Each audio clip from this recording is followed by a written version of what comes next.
On this episode of Industry Relations, Rob and I discuss the unintended consequences of MLS Penn's new proposed rule changes. Let's go.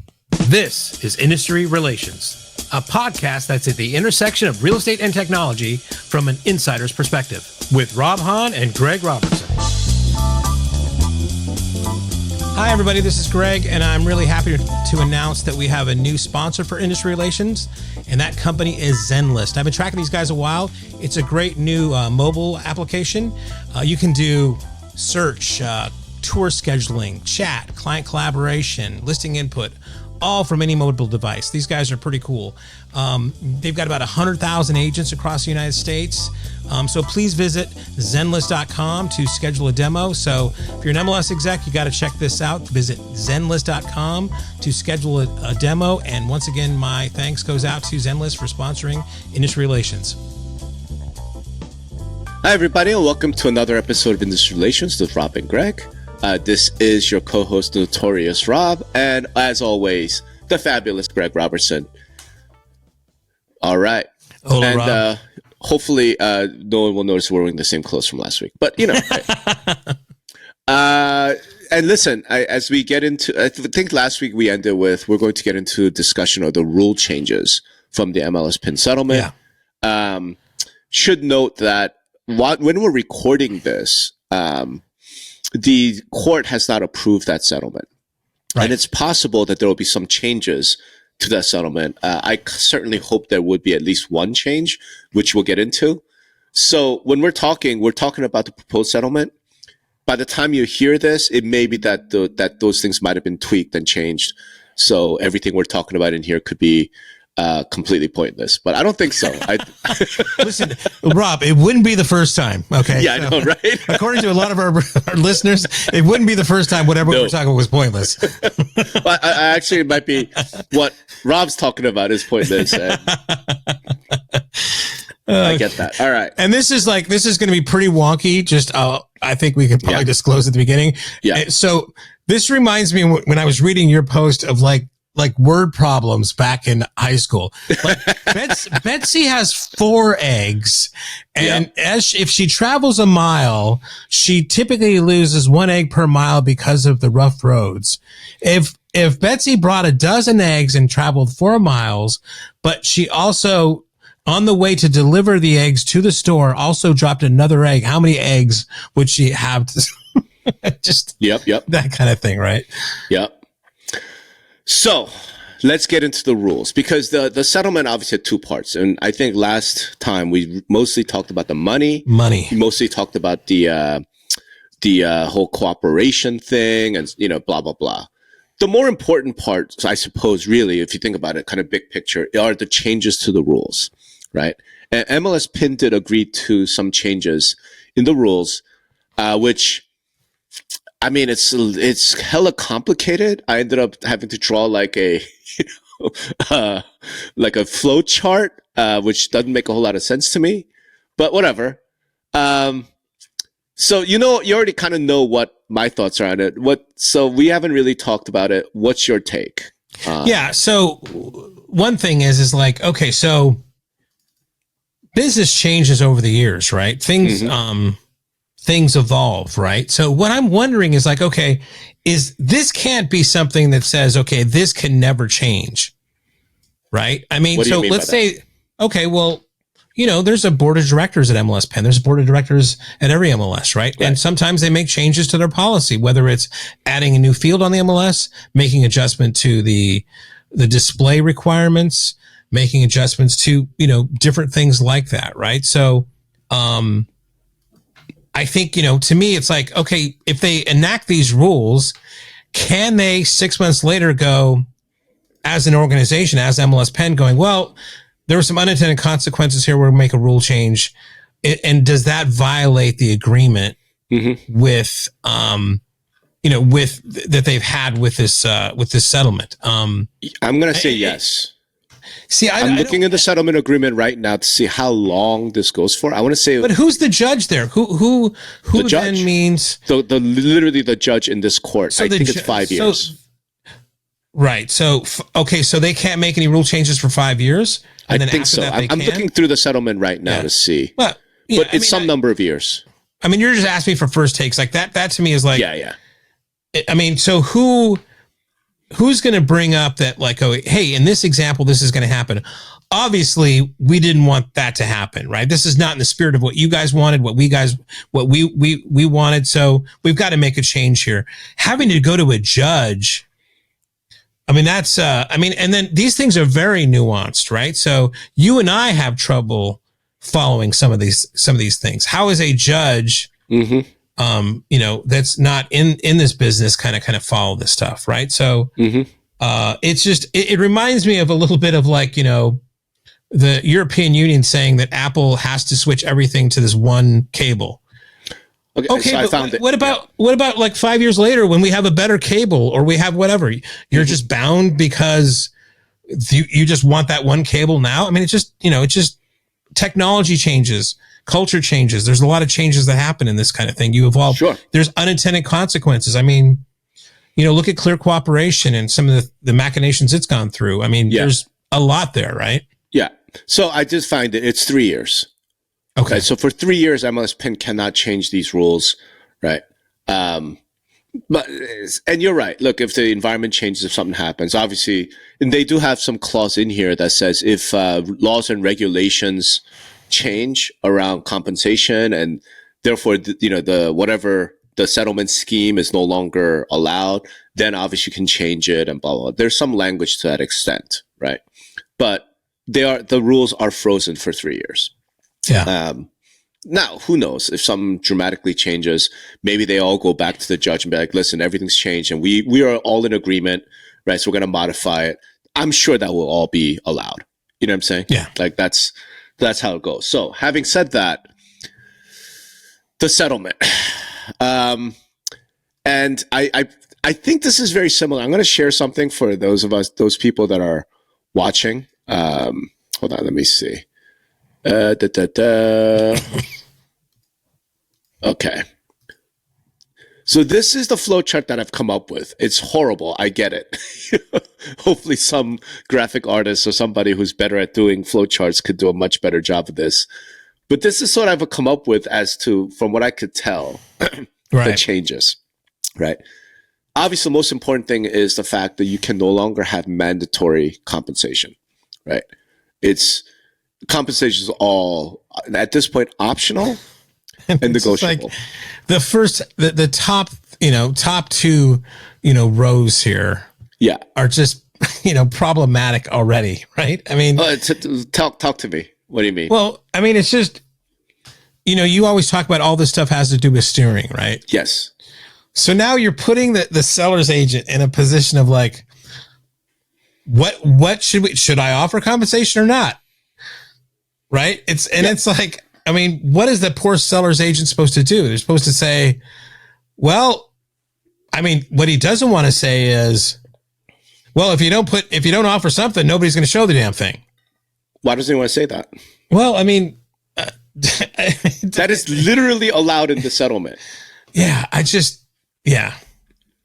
Which is why I was like, these lawyers, man, what the fuck? Like, they didn't even read their own complaint. So obviously, I know. They don't care about protecting consumers. They just care about getting paid. No, right? Of course. Which is fine. Hey, your lawyers, do whatever you need to do. But yeah. So the flow goes something like the agent has to certify that they had this conversation with the seller and they let them know you don't have to offer any compensation. If the seller does offer compensation, this is where things get like all kinds of complicated and fucked up. All right. So if you listed in the MLS with compensation specified, then the buyer makes an offer and it's full priced, then the compensation takes place.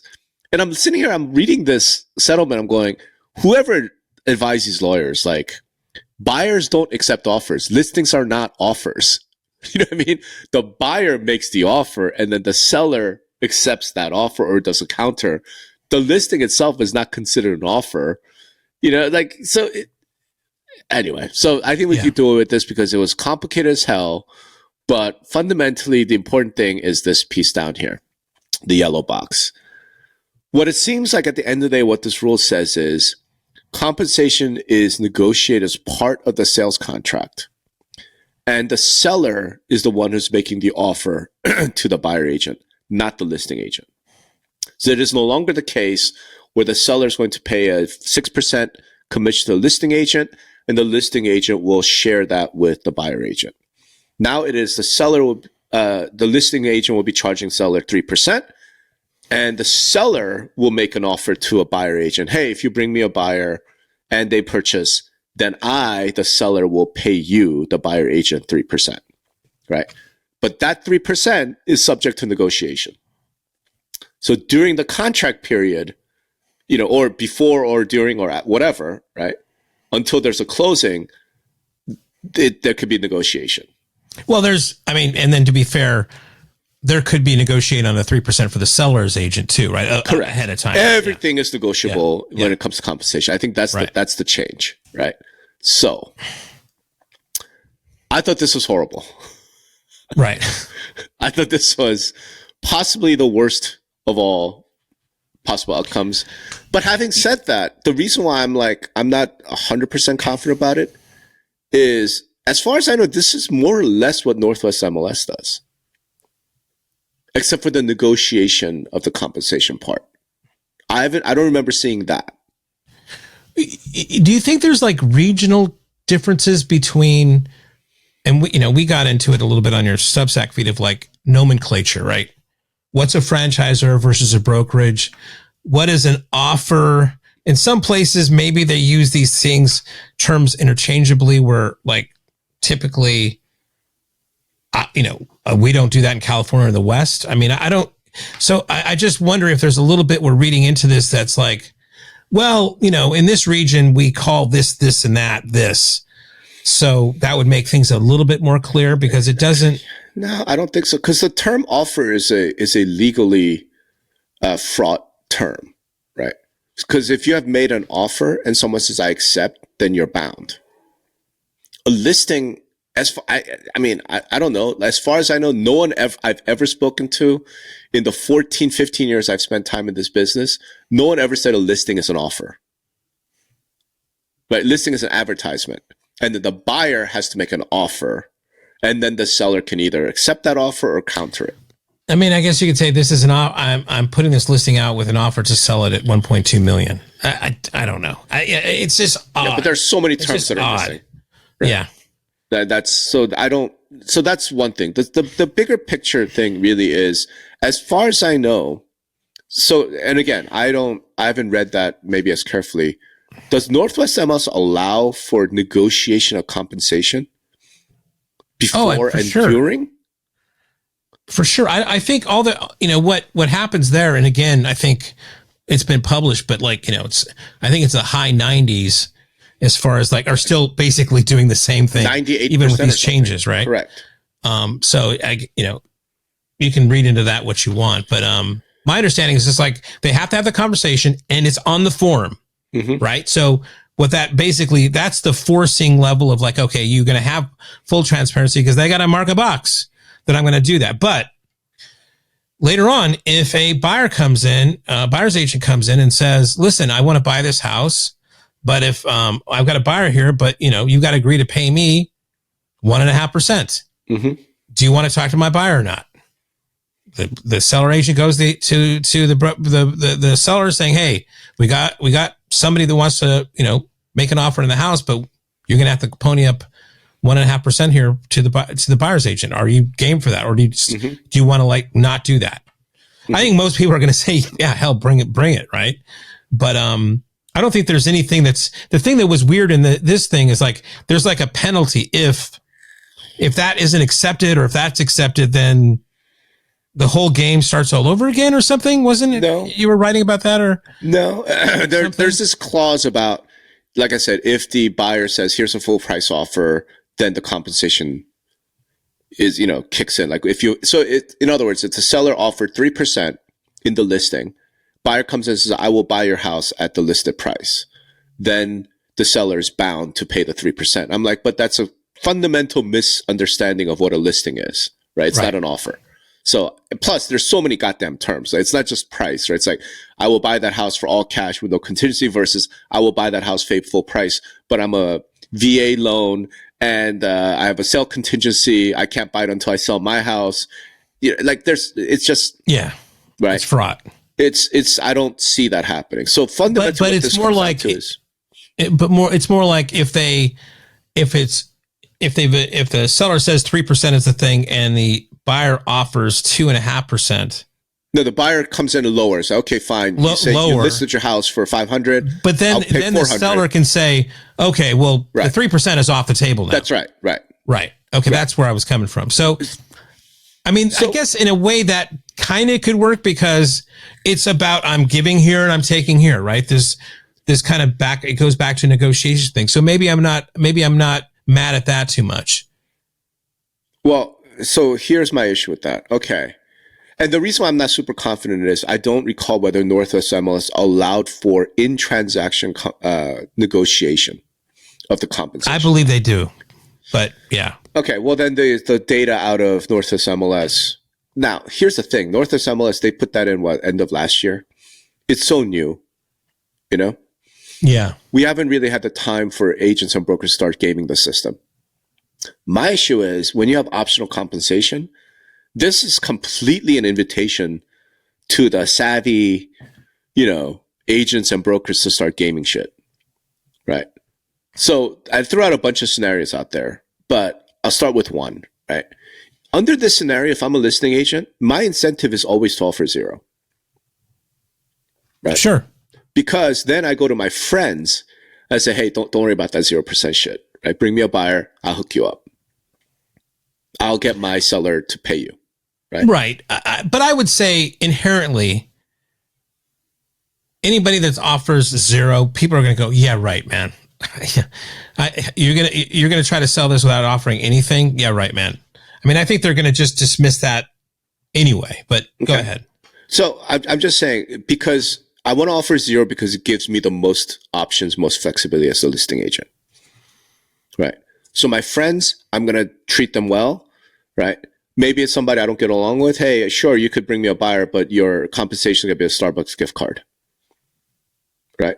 You don't like it, then your buyer doesn't get it. And you know what? Maybe, other things happen. We know some unethical shit has happened, like people calling buyers saying, hey, if you want to buy a house in this area, and you're talking to somebody who's not in our little inner circle, forget it. You don't have a chance.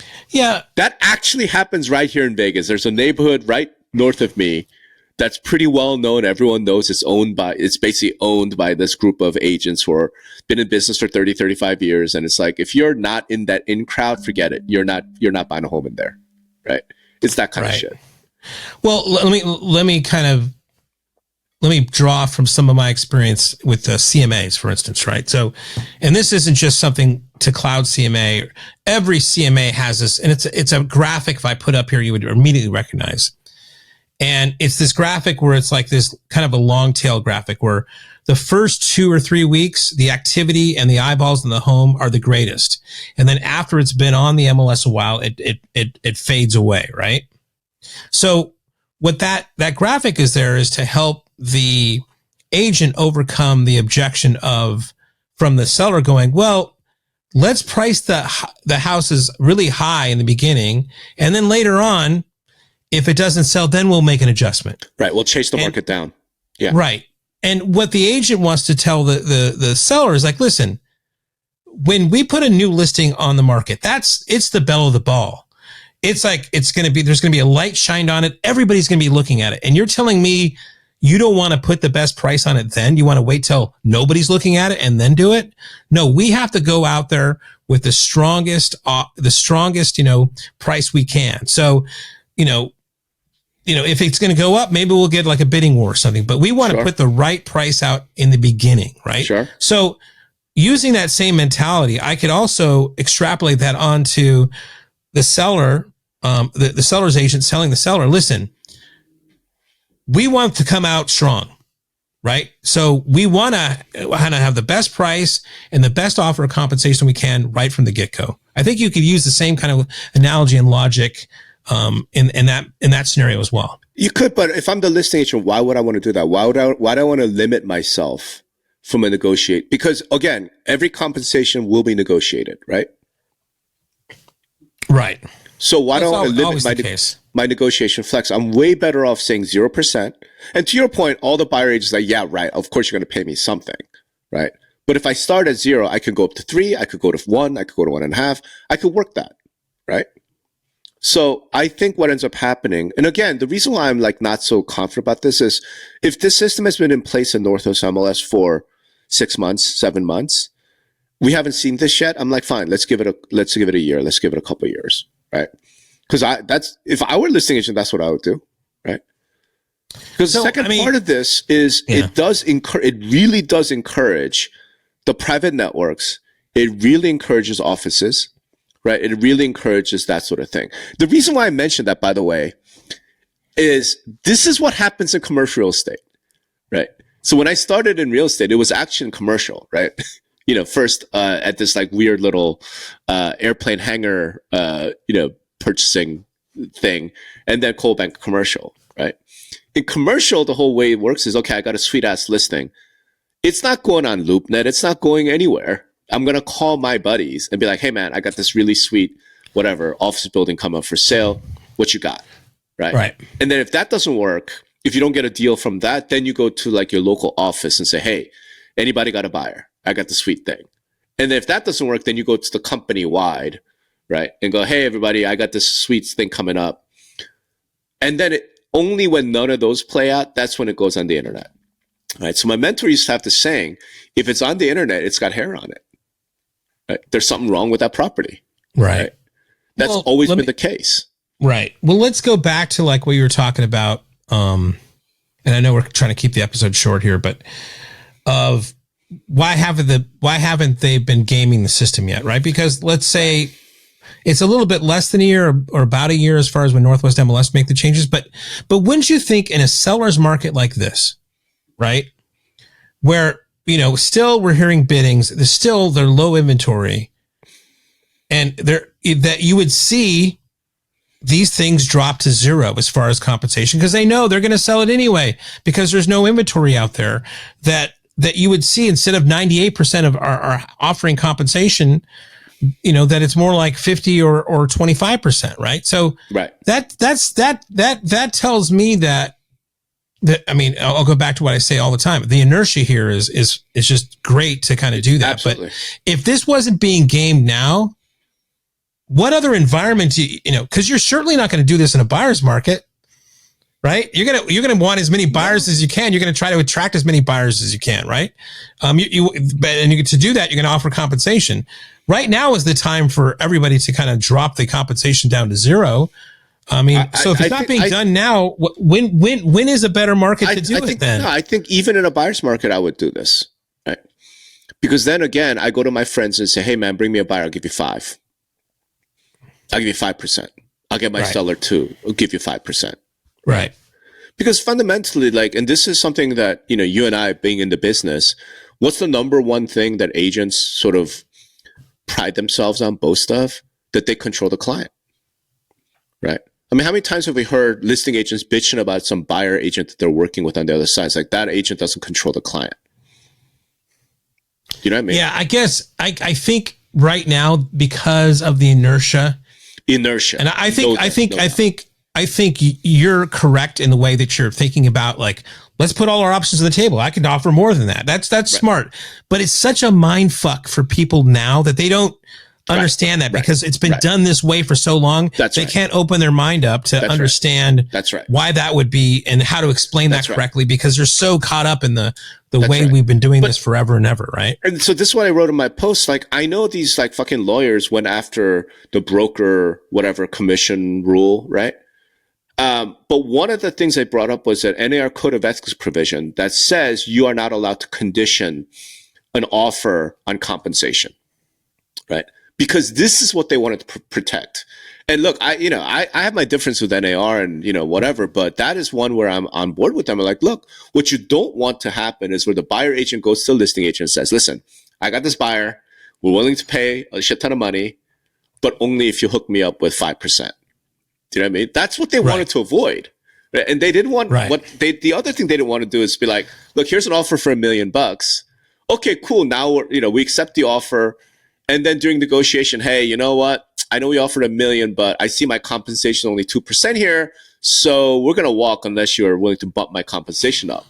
Like, that was what that code of ethics provision was supposed to protect, right? Yeah. So it's like, welcome to the real estate edition of Fuck Around and Find Out. Right. And I'm like, what the fuck? Like, you know, so I think my issue is, you're right. It hasn't been gamed yet, but I think inertia is the reason why it hasn't.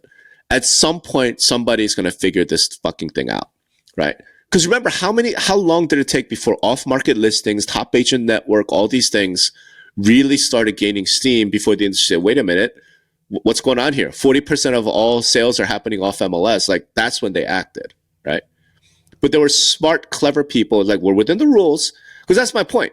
If you do this, it's 100% within the rules, right, of this new settlement. Right. Right. So if I'm a broker in Boston, man, here's what I start doing right the fuck now. I start going office exclusives. We're going to have this internal company policy. If another, whatever, Keller Williams agent buys your property, then you're going to offer 2%. Do you know what I mean? Like, think about the recruiting advantage of that, right? Yeah. Dude, this is such a bad idea. It's such a bad settlement. But so are you saying that, you know, we should... Is this a full turnaround? It's like, we've got to stop these lawsuits because it's just going to like... Nah, I mean, so here's the thing. The one quick change. I think the transparency part of this stuff is absolutely needed and we should do this, but... What transparency? There are... Well, just... Because here's the thing, Greg. Having a forced conversation with the buyers and the sellers about what's going on here. So that's the tweak. Remember last time when we talked about this, I said, I hope they change at least one thing in the settlement. The one thing in the settlement they absolutely need to tweak is that when you're negotiating this compensation, the buyer does not have to be informed. The buyer's approval is not required for that to happen. That's idiotic. That's utterly idiotic, right? In other words, if you look at the parties that are in the settlement, it's the listing agent, the seller, and the buyer agent, because the offer is being made by the seller to the buyer agent. I'm like, yo, that's not buyer agency. That's sub-agency. Right. Okay. At a minimum, you got to change the rules to say the buyer agent has to then involve the buyer. Like, the buyer has to sign off on, okay, yes, you're going to pay my agent 2%. And this well, I guess that's where those buyer agreements are kind of come into play, right? I mean, that's sure. I'm just saying, like, that's a small tweak they have to make in this policy. But even if with that tweak, all this is doing to me is just inviting more steering, more fucked up behavior. Like, it's gonna result in cool kids clubs all across the country, right? So I know we got to wrap. Maybe we'll have to revisit this, you know, and get more into it. But I'm real curious to see what people have to say about this, especially because I will have, by the time this airs, I would have pointed all this stuff out in my webinar Monday. So we'll see. Excellent. We'll see. All right. Well, enjoy your European vacation, and I will. Hopefully, you'll be back by the time this airs and next time recording.